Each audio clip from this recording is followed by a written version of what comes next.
Monday, and welcome to a Monday edition of Flamesnation Live. My name is Pat Steinberg. We are live here in our Sportsnet 960 studios. Hopefully your Monday's going along well. Hopefully your weekend was good. We've got lots to talk about on a Monday edition of Flames Nation Live. Start to get your comments in live on Facebook Live, where we are coming at you from right now. Kyle's already in. Allison's already in. Hello to both, and your comments throughout. Would love to have you. We've got news. We'll talk about Calgary's latest signing in just a second. Hello to Hank. We will talk about how the Flames can potentially get themselves some cap room. James is in. Mike is in. Why haven't the Flames signed Oliver Shellington as of yet? And we'll get to some of your tweets as well. Scott's in as well. Thank you to everybody for joining in. More people will join in as we continue. But let's start with the news of the day. So Allison asked the question, why Nordstrom? I'm stumped by this move. James, on the other hand, says, so happy with the Nordstrom signing. So there's the news right there. Flames have signed forward Joakim Nordstrom to a one-year contract at $700,000. So Allison asked the question, why the signing? Well, I think for a couple of different reasons, and I'm kind of with James on this one in that I like the signing for the Calgary Flames, and I like the signing because it gives them a little bit more NHL depth. As it stood prior to today and prior to the signing of Nordstrom, who's got 400 NHL games to his name, who was a big part of Boston's run to the Stanley Cup final in 2019. He's kind of that defensive specialist, penalty killing specialist. And they were lacking that with the departure of Tobias Rieder and in a lot of ways the departure of Mark Jankowski. I think that's part of it. But I also just think if you take a look at the makeup of the Calgary Flames and the makeup of their forward group prior to signing Nordstrom, you were talking about a fourth line with bona fide established NHLer Derek Ryan, and then you were talking about filling it out with Buddy Robinson or Zach Rinaldo or Glenn Godden. And no knock on any one of those three guys, but let's be honest. I think you're probably feeling a little bit better about Nordstrom as a full-time NHLer and playing everyday minutes than you would with those guys. So I just think it gives them a little bit more depth up front. And at the same time, it also doesn't affect their cap all that much, because when you look at it, you're probably replacing Ronaldo or Godin or Robinson with Nordstrom dollar for dollars. One goes to the American League, so it's just $700,000 in, but not $700,000 added to your cap. So for that reason, I actually don't mind it for the Calgary Flames. I think that he's a very strong penalty killer. I think that he He's very good in a defensive role, and I just like the. Don't mind me, by the way. I'm just grabbing my remote control so I can turn the TV off behind me. Because again, I don't want to get in trouble for having the NFL playing over my shoulder on a live stream on Facebook. But what I really like is the idea of having Derek Ryan and Joakim Nordstrom as a penalty killing pair, and B as a potential fourth line pair. And what Ryan's line was for a good chunk of the season last year was that defensive specialist role, and one that you could throw out in a lot of defensive scenarios. And yeah, you're not going to play them all the time against the top players on the other side, but I think that it's just an upgrade on NHL depth for me, and it's an upgrade on where they would have been otherwise without adding much, if anything at all, to their salary cap. So I like it for that reason, and I think that he probably will be an everyday NHLer next year. It's not one that puts them over the top, but I think that it's an upgrade on what they would have had otherwise. Now, what's really interesting is as we take a look at some of the comments, Nordstrom, huge penalty killer. Scott says it's a good move. Aaron asks, is it a one-way deal? As far as we know, yeah, it's a one-way deal. So somebody also on the comments here on Facebook Live says, Tom goes, another right-handed shot is needed at forward. And here's the interesting thing that I wanted to get into next. So Nordstrom added, low impact move, low risk move. I think it's fine. I don't think it's putting them over the top, but I think it adds a little bit to their NHL depth.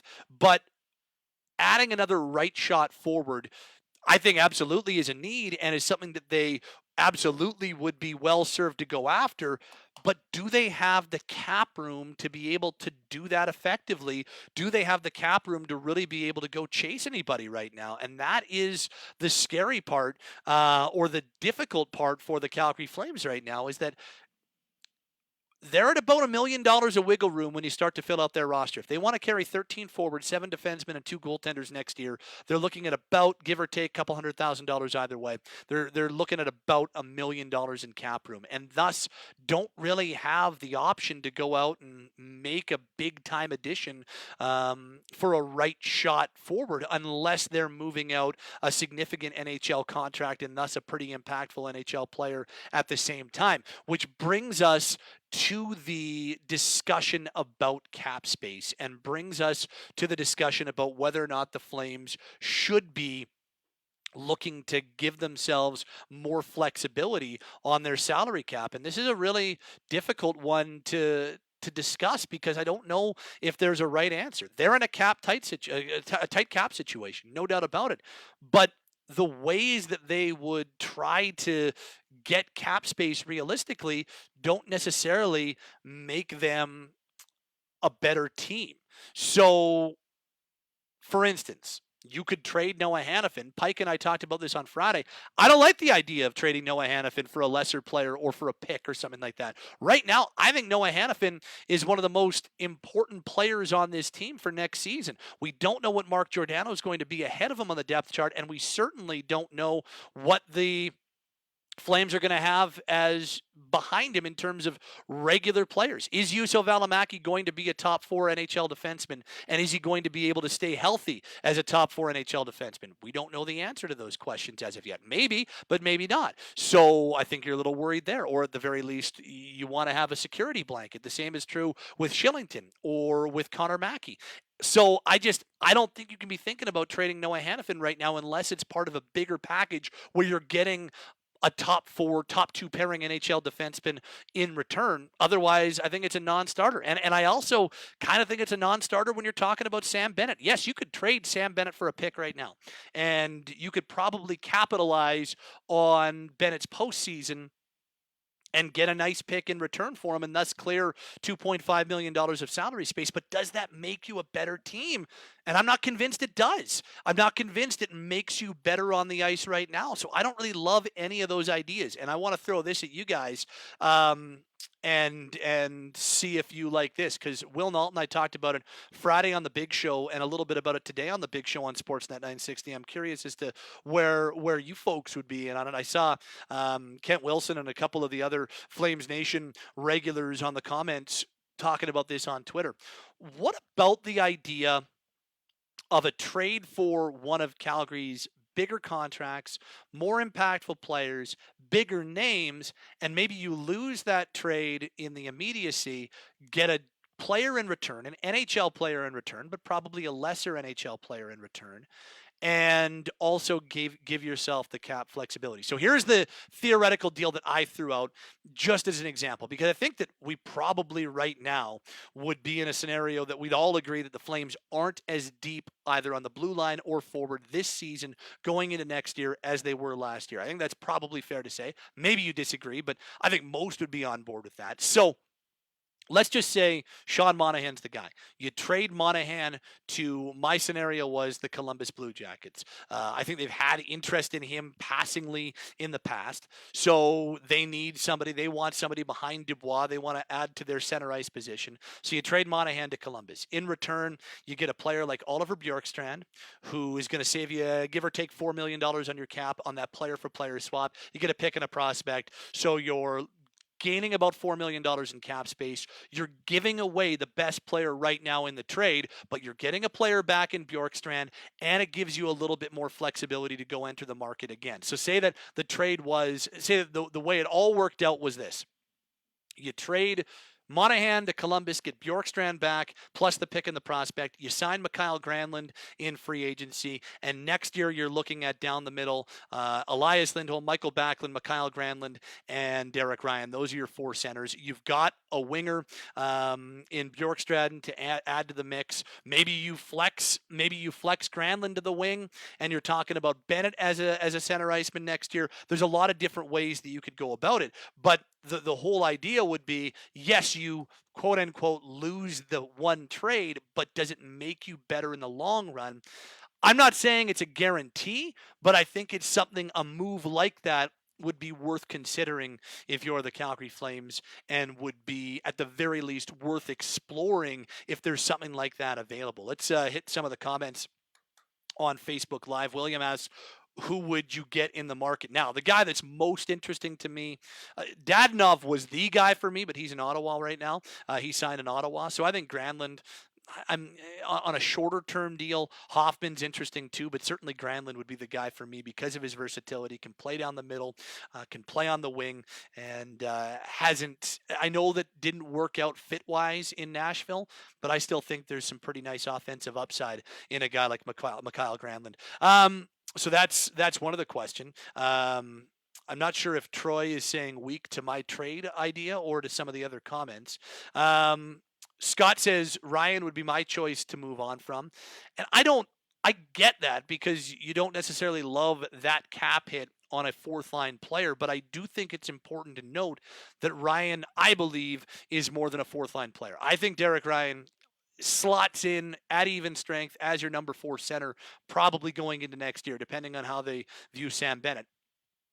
But he plays an important defensive role on that fourth line. He's your number 1 penalty killing center iceman, and he's a guy that you can play in other situations at even strength, even though when you were to look at the lines, he'd be your number 4C. He can come in and take a shift with another line as the defensive center in a defensive scenario. I just think Ryan has more value to the team than just being the number 4 center. I understand that you don't love the cap hit connected to him because he is looking like the 4C on the depth chart. I just think he gives you more than that. I'm not huge on the idea of trading him just for the sake of it, but I understand for cap reasons that might be something that they look at. Jeff says never trade Sam Bennett. Again, I don't think it is the way to go down. I think that I think there's a lot still there potentially with Bennett. I think having him in the playoffs is something nice to have. I don't think you keep him solely for that reason, but I think it's a nice thing to have, knowing what he's capable of getting you in the playoffs. So I'm not huge on the idea of trading Bennett for a pick myself. It's just something that, from a value standpoint, they could do if they were looking to add more cap space. And I guess it comes down to, what's the lesser of two evils? Going into next season with the roster that you have without the cap flexibility, or likely subtracting from your roster right now, but giving yourself a little bit more cap flexibility. Jeff expands on his Bennett conversations. His Bennett's always on the trade block, but he's the only one fighting and scoring one-timers in the playoffs. James doesn't mind my Monahan idea. Says a Monahan for Bjorkstrand deal could work well. Then you can use that cap space to sign depth at defense and forward. And that's kind of what I'm looking at, or kind of the type of idea I'm looking at. So there's that's the reason why I would explore something like that. Zach says, would you move out Hanafin for a top 6 right wing? I would not. I think that leaves you with far too glaring a hole on the left side of your defense. And that's why I said earlier, the idea of trading Hanafin right now does not appeal to me from a Flame standpoint. Maybe down the road, maybe in season, but I think you need to, a couple things before you can really start to think about trading a guy like Hanafin. I think you need to know if Mark Giordano is still going to play like a number one defenseman and your number one left shot guy. That's one. And then two, I think you need to see exactly what you have in Valimaki, exactly what you have potentially in Mackey or Shillington. And once you know those things, then I think you might be a little bit more confident in trading a Hanafin. But prior to the season, prior to having those answers, I think he's too much of a security blanket. I really do believe Noah Hanafin's one of the most important players for the Flames going into next season. If Hanafin can take a step forward and be better than he was last year in the regular season and playoffs, I think that's a huge development for the Flames. He doesn't need to be a top pairing guy, but if he can take a step forward, I think that's a really big development for Calgary. We shall wait and see. Some of the other topics before we move on to some of the other topics I've got written down. So Elias says, I don't think Monahan or Gaudreau will get traded. I honestly think if the Flames do get this upcoming season, that they will both get extensions. Well, they're not eligible for extensions for a little bit, but I'm skeptical on whether or not Gaudreau will get an extension here, but I'm not 100%. I'm not 100% convinced that he's going to be dealt this offseason. I'm not. I think that there is less of a chance now than there was prior, specifically because a guy like Taylor Hall is off the market. Derek writes, why do people want to dump Johnny instead of Monty? That makes no sense to me. Gaudreau can be a point per game player with the correct line mate. All Monahan has shown me is that he relies on super difficult passes into the slot from Johnny all the time. I think Johnny is much more worth keeping than Monahan. Zach asks, would you move Ryan's contract and bring in a guy like Hoffman on a 1-year deal with the extra cap space? Potentially. Again, it depends on, like, are you guaranteeing that Hoffman's coming in, and what type of contract does that look like? But that's something that I would look at. Again, I'm not eager to be moving away from Ryan at this point, because I think he is a really valuable player on this team. But that's not a terrible idea, in my opinion. I think that there's something to that. That's just my opinion. But I don't think that's a bad idea personally. Travis says, Pat, you may have answered this already. This doesn't fix the problem, but makes sense. Monahan and something for Line A. Cap hit is close. Move another piece to make it work. 6'5", right shot, right wing sniper, something they've really missed. Then you have Kachuk, Lindholm, Line A, Johnny, Backlund, Mangiapane. I don't know if I would go exactly with those line combinations, Travis, but I don't dislike that idea on the surface. I don't know if that would get it done for Winnipeg. And then you're in the scenario where you got to be looking at a contract extension for Laine. The one thing that Monahan gives you, and I'm not trying to trade him for the sake of trading him. I'm not. I just threw it out there with the Bjorkstrand idea because it was something fun to kick around. But the one thing Monahan gives you is cost certainty for the next number of years. You got 3 years left on a pretty good cap hit for Monahan. Whereas if you're bringing Laine in, you're going to have to give him a new contract at the end of this season. How much do you want to go down that road if you're the Calgary Flames? What else we got here before we move on to the Shellington conversation? This reads, definitely have to keep Valimaki, Hanafin, Anderson, and Shellington. Gio needs to be exposed in the expansion draft. We shall see.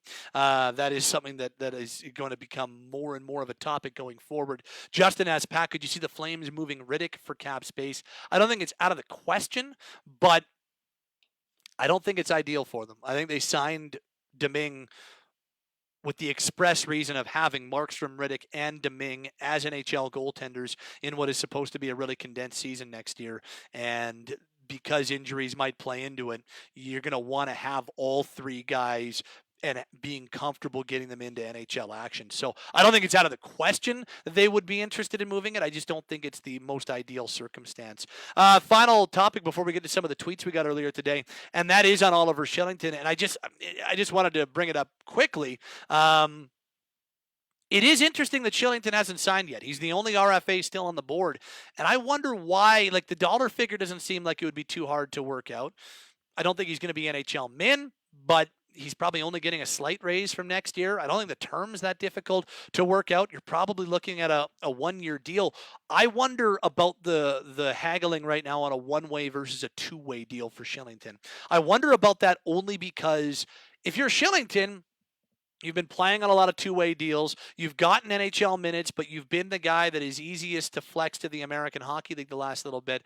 So I just wonder if that might be the biggest hang-up right now. Is the Shellington camp pushing for a little bit more certainty with a one-way deal? And are the Flames, who are, Brad Treliving is typically a very difficult negotiator, are the Flames holding a little bit more firm on it being a two-way deal for Shellington? I wonder about that a little bit right now.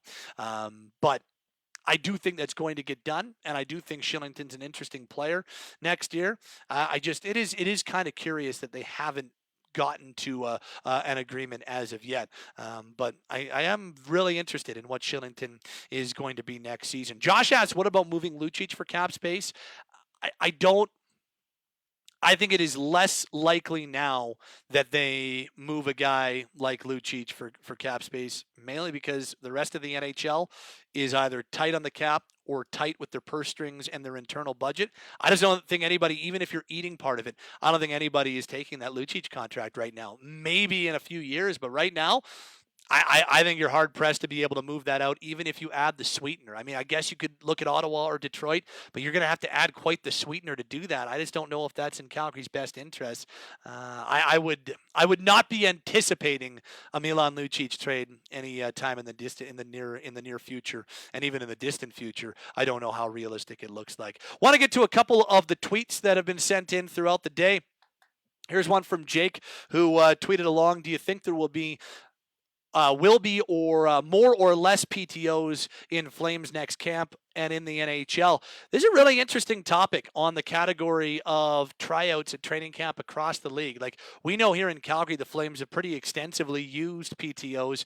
They signed Reeder and Ronaldo off of PTOs at last camp. We saw Versteeg get signed to one a few years ago. Even going back a decade, remember Brendan Morrison was on a PTO in Vancouver and then was signed by the Calgary Flames. But to answer Jake's question on Twitter, I 100% believe there will be more PTOs across the league. I think right now there's a lot of guys who are getting squeezed out, and unless they are willing to take NHL minimum deals, and maybe those don't even exist for them, but unless they're willing to take NHL minimum deals, just the contracts don't exist. They might have to go to camp on a PTO and prove it, as opposed to being under contract going into next year. So I think there will be some big names, some recognizable names, some guys who played meaningful minutes in the NHL last season that will be at camp on PTOs. And the other thing that Elliot Friedman brought up with us on the radio today on Sportsnet 960 on the Big Show was that the border crossing is going to be interesting. And if the border's not open, what does that mean for PTOs? Like, if you're an American guy or you live in an American city and the Flames are asking you about a PTO, are you going to come here and quarantine for 14 days and be away from your family? And who knows what's going to happen down the road in terms of border closures? I wonder about that on the PTO front as well. And I saw this topic, the second tweet I wanted to get to comes from Joel, and it's on Artyom Zagadulin, because I saw this in the comments on Facebook Live. Zagadulin loaned to Russia today. It says, weird decision on the Flames' part. I get loaning him somewhere to get him playing time, and he played in the Magnitogorsk system before, but they have two very established goalies. Hard to see Zagadulin playing much. I just think if they can get him any practice time if they can get him any reps at this point. He's not getting any reps otherwise, right? So whether he's getting playing time or not, maybe they can play him in lower levels of the Magnitogorsk system. I just think any reps right now for a guy like Zagadulin is good, and we're seeing a growing contingent of Flames prospects playing in Europe. Välimäki's been playing extensively in Finland. Zavgorodny's over there in St. Petersburg.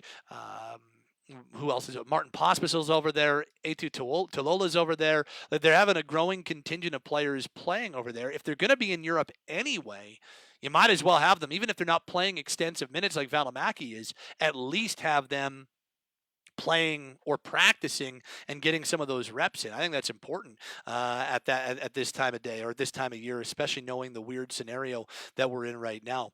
As we start to wrap things up, a few more comments on Facebook Live. Thank you for being up along with us here on Flames Nation Live today.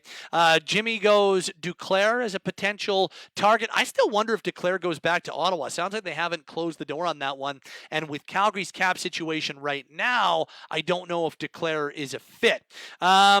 This from Zach Finley. There's a few Zachs on with us today. And Zach says, would you move Lindholm to center to play with Tkachuk if they bring in a right winger?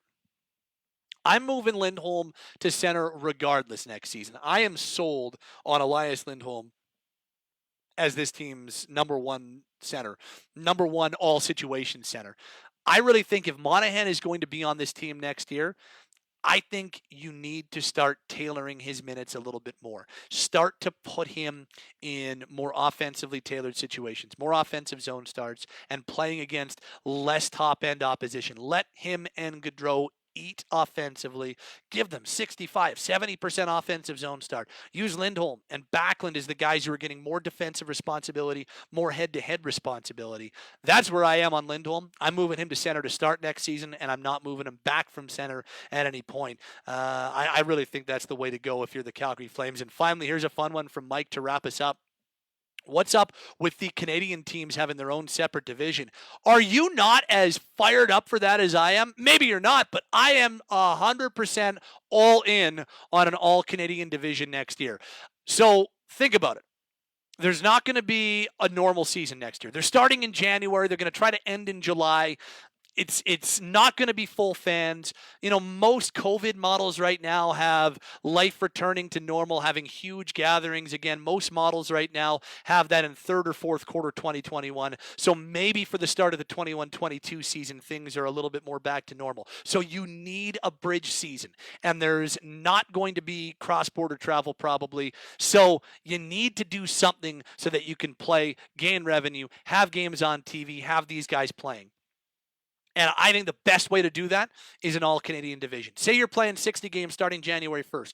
That means the Canadian teams play one another 10 times. I love that. I am all in. And yeah, while I'm not super enthralled about seeing the Ottawa Senators 10 times against the Flames, that's still 10 Tkachuk matchups. 10 battles of Alberta, 10 games against the upstart Canucks, 10 games against the Maple Leafs and the Habs. Like, I'm all for it. Like, give me that every day of the week if you're going to have a bridge season next year. It's not ideal. It's not something that's going to happen in perpetuity. It would be a one-season only thing. But I think to bridge us until there's a much better chance of life being back to normal in the second half, third quarter, fourth quarter, 2021, to have a bridge of an all-Canadian division or an all-Canadian, I guess it would be an all-Canadian division. Sign me up all day of the week. Lots of people on with us today. Thanks for checking in. If you missed part of it, this will be up on our Flames Nation Instagram, Flames Nation Facebook in the very, very near future. Details on Artem Zagadulin's loan to the KHL, the Joakim Nordstrom contract are both up at flamesnation.ca right now, so go check that out. You can tune into the big show on Sportsnet 960 The Fan every day from 1 till 6 o'clock. I think around 2:30, 3 o'clock tomorrow, the newest member of the Calgary Flames. I'm going to be talking to Joakim Nordstrom, so be tuned into the big show tomorrow if you want to hear from the newest member of the Calgary Flames, again around 2:30, 3 o'clock. Thanks for stopping by. We'll do another one of these later this week, probably Friday night with Pike and I. So always happy to have you on board on Flames Nation Live. Flamesnation.ca is the place you want to check out for breaking Flames news, and follow us on social. You've got the Instagrams for both me and Flames Nation, Facebook and Twitter, so on and so forth. Be well, stay safe, stay warm. We'll talk to you later this week. It's been another edition of Flames Nation Live. Thanks, everybody.